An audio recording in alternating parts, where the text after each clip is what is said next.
지난주에 수능 시험이 치러졌죠. 근데 또 입시가 끝난 건 아니고 뭐 논술, 면접 가야 할 길이 멉니다. 우리나라 얘기할 때 뭐 교육 열풍 빼놓고는 참 얘기가 안 되는데, 그런데 우리나라 이런 교육 열풍, 시험 제도 어디서부터 이어져 왔을까요? 오늘 라떼 경제사 시간에 한번 재미있게 정리해 드릴게요. 경제 전문 뉴미디어 어피티의 김정인 이사 함께합니다. 안녕하세요. 안녕하세요. 김정인 이사님은 수능 세대입니까? 아니면 학력고사 세대입니까? 수능 세대입니다. 수능 세대. 너무 당연하다라는 듯이 웃고 계셔가지고 그럼요. 그게 연도수가 어떻게 갈리는 거였죠? 그게 이제 그 전에 학력고사가 1982년부터 1992년까지 실시됐고 그 다음에는 바로 수능으로 넘어왔죠. 82년부터 92년까지가 학력고사였고. 네.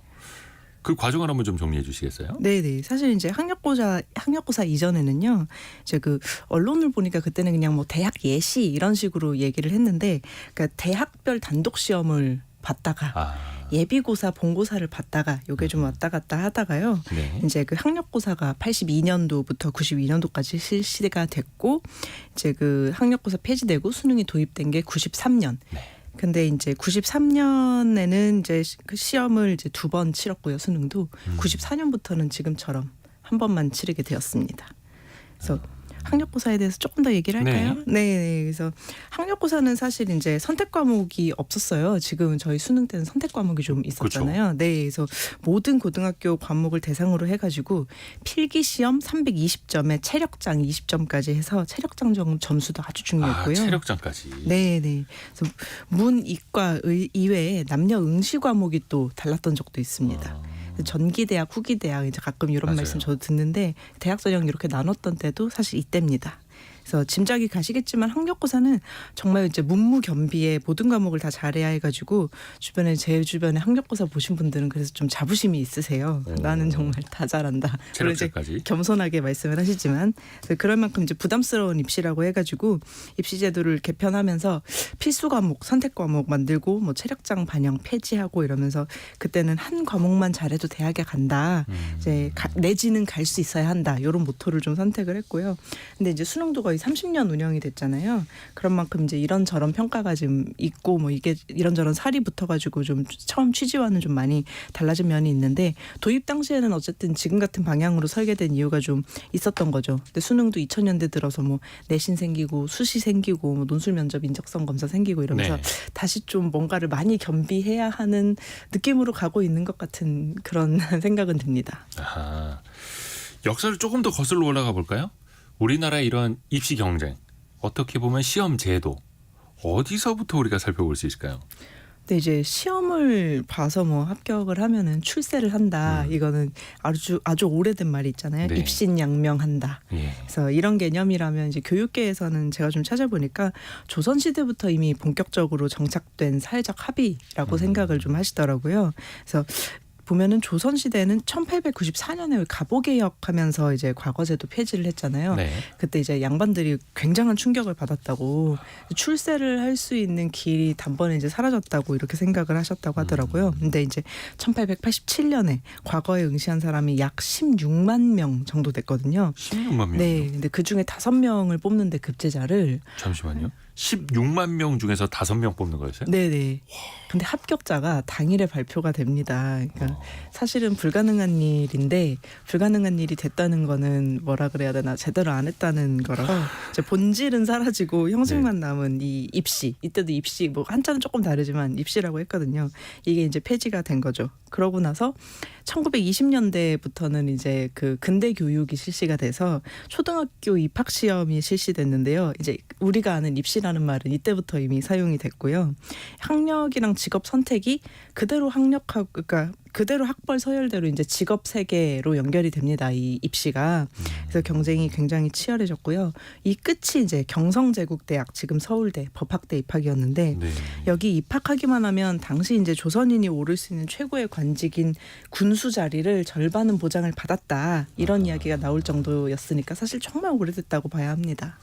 와, 1887년에 과거제도에 응시한 사람이 16만 명. 근데 그중에 5명만 뽑았다. 이것도 놀라웠고. 네. 그러면은 초등학교 입학 시험이 실시된 게 1920년대였고 1920년대부터 어떻게 보면 딱 한 100년 전부터 입시 제도가 현재랑 좀 비슷해졌다, 막 이렇게도 볼 수가 있겠네요. 네. 그래서 이게 사실은 이제 20년대부터 점점 더 심해져서요. 예. 고도 성장이 시작된 1960년대가 되면 이제 입시 지옥 이 얘기는요. 60년대부터 이미 등장을 해서 널리 쓰이기 시작을 해요. 어쨌든 시험을 준비해서 도전할 수 있는 사람 수가 적었다가 조금씩 늘어나는 과정이었고, 경제가 성장하면서 경쟁이 그만큼 또 과열됐다고 볼 수가 있는데, 또 입시의 부정적인 측면이 그러면서 좀 주목을 받았던 거죠. 고도 성장과 함께 그만큼 숙련 인력에 대한 수요도 커졌고, 수요에 부응해서 학력과 학벌을 갖추려는 사람도 늘어났고요. 그러면서 웃지 못할 해프닝도 있었다고요. 네, 이제 엿과 관련해서 우리나라에서 아주 보편적으로 사용되는 욕설이 있지 않습니까? 네. 근데 그 욕설의 기원이 바로 이제 1964년 12월 중학교 입시 엿 만들기 오답 논쟁입니다. 아, 지금 왜 엿이 요게 등장하는지 저도 되게 궁금했었는데 네. 64년으로 거슬러 올라갑니다. 네네. 그래서 엿을 만드는 방법이 시험 문제로 출제가 됐었거든요. 아, 근데 이제 이 방법으로는 엿을 만들 수 없다 이러면서 이제 오답으로 제시된 선택지가 사실은 제조 가능한 선택지였던 겁니다. 문제 출제가 잘못됐던 거죠. 네, 그래서 학부모님들이 엿을 쑤어 오셔서 출제위원 여러분이 오답대로 한 방법대로 만들었는데 이게 엿이 만들어지지 않았냐. 아, 실제로 먹어보아라. 이제 그리고 먹어보고 말을 해봐라. 이게 엿인지 아닌지 이런 논쟁이었죠. 와, 당시 시험 문제 64년도에 네. 근데 이 방법으로는 엿을 만들 수 없다라고 네. 문제가 출제됐는데 그래서 학부모들이 그 방법대로 엿을 만들어서 들고 간 거예요. 네네네. 출제위원들에게 네. 엿 먹어봐라 네네 이러면서. 그렇죠. 예. 이야. 사실 이제 초등학교 입학이 이때 중학교 입시가 되게 이제 엄청 큰 이슈였던 게 예. 초등학교 입학이 1950년대에는 이제 의무가 돼서 시험이 없어졌거든요. 아하. 그러면 1960년대에는 중학교 진학 수요가 굉장히 늘어나지 않겠습니까? 네. 이제 근데 이제 교육 인프라상 중학교가 굉장히 좀 부족한 상황이었거든요. 그래서 60년대 중학교 진학률이 50% 전후입니다.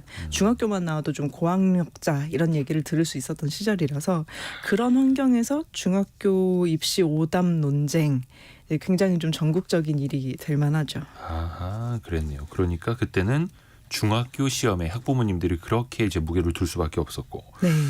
1920년대에는 초등학교 입학 시험, 1960년대에는 중학교 입학 시험. 그러다 네, 점점 네. 이게 고등학교, 대학교 네. 더 높아지면서 치열해졌던 거네요. 그러면. 네. 그래서 고등학교, 대학교 입시가 문제가 된 거는 아무리 이르게 잡아도 1980년대 후반은 좀 돼야 하고요. 네. 중학교 추첨에서 중학교를 너무 이제 뭐 이런 논쟁도 있으니까 무시험 추첨제를 배정을 했는데 그게 1971년 전국으로 확대됩니다. 그러니까 이번에는 고등학교 입시가 좀 치열해지고요. 연배가 좀 있으신 분들은 165라는 단어 들어보셨을 텐데 165? 네, 이 인류 고등학교에 가려는 경쟁이 굉장해집니다. 이때는 학군제가 아니어서요. 165 내지는 명문고를 가려고 이제 중학생 때부터 도시의 친척집에 뭐 하숙을 하면서 막 입시 준비를 하고 고시 공부를 하고 하면서 고등학교 입학 시험을 치러가는 풍경이 좀 일상적이었습니다. 그러니까 이제 1974년부터 1981년까지 고등학교 평준화 제도를 차례로 도입을 하는데요. 반발이 굉장히 거셌습니다. 그래서 초반에는 잘 정착이 안 됐고요. 다만 이제 서울은 강남을 개발하면서 서울 사대문 안에 있던 명문고를 강남으로 옮기고 학군제를 도입을 해버려서 강남에 사는 사람만 강남에 옮겨온 명문고를 좀 지원할 수 있게 했거든요. 그러면서 다른 지역보다는 좀 빠르게 정착한 면이 있습니다. 그래서 입시라고 했을 때 대학 입시 얘기구나 하게 된 것은 이제 요 이후라고 생각하시면 됩니다.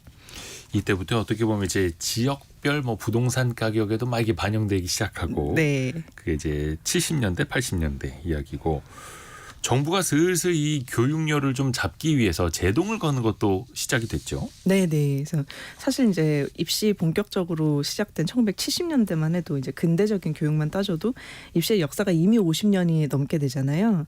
그러니까 조선시대 과거 시험이 보여줬던 부작용이 전 국민 단위로 확대해서 보이는 거죠. 네. 이제 약간 뭐 부작용만 얘기를 하자면 과정은 중요하지 않고 결과가 더 중요하고 이제 경쟁에서 모두 이길 수는 없으니까 소수를 제외하면은 이제 다 좀 갑자기 경쟁에서 낙오된 사람이 되어버리고 사실 다 평균보다 잘 하시는 분들인데 이제 그런 분들을 위한 시스템이나 사회적인 자원이 좀 거의 만들어지지 않고 이게 좀 악순환이 돼가지고 모두가 더 입시에 매달리고 이러다 보니까 개인과 사회 비용이 어마어마하게 낭비가 되는 지금 상황이 벌어져서 네. 각 정부마다 어떻게든 입시 열풍을 좀 완화시키려고 가진 애를 썼습니다. 그렇죠. 70년대에는 명문고를 없애려고 고등학교 평준화 정책을 도입을 하고요. 예.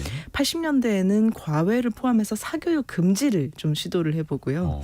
90년대에는 대학 정원을 대폭 확대를 하고 대학 설립을 자율화를 해보고요. 네.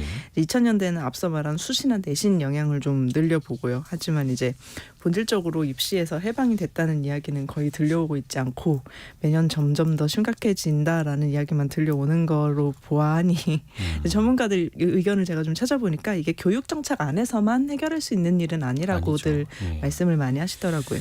그래서 매번 달라지는 교육 정책 따라가는 것도 버겁기도 하고요.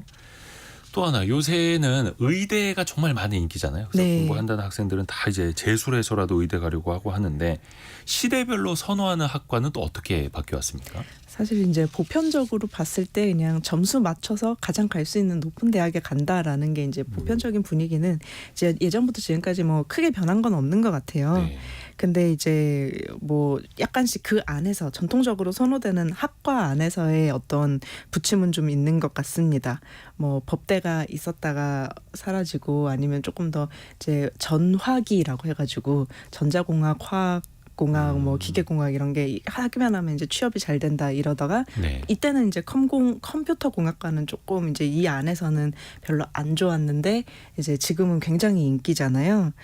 그러면서 이제 뭐 이런 식으로 왔다 갔다 하기는 하지만 그래도 의대는 또 항상 인기 있는 전공이었죠. 다만 요새 이제 주목을 받는 거는 재수 삼수의 직장을 다니다 말고 수능을 다시 볼 정도로 각광대 받는 것은 아니었는데 예. 이렇게 된 거는 좀 저성장 시대의 어두운 면이다. 이렇게 된 것 같습니다.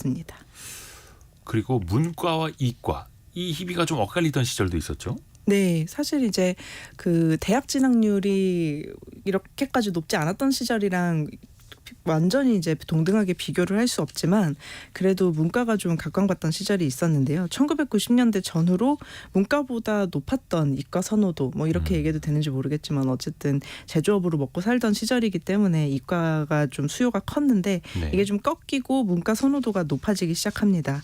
이제 보편적으로 인기 있는 과는 아니었지만 최상위권이라면 물리학과 선택하는 게 좀 자부심이었던 시절이 있고요. 그래서 1990년대 기사를 보면 아직 뭐 반도체 혁명은 우리 학교 물리학과에서 뭐 이런 기사도 좀 심심찮게 보이고요.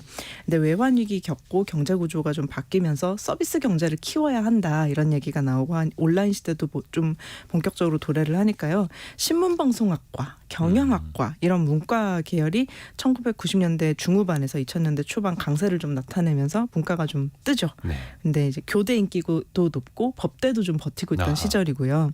그러다가 2008년에서 2009년 사이에 로스쿨이 설립되는 학교에서 학부법대가 좀 폐지되면서 법대가 사라지고 2010년대 중후반이 되면은 다시 이제 꾸준한 수요가 있는 취업이 조금 잘 되는 이과의 인기가 돌아오게 됩니다.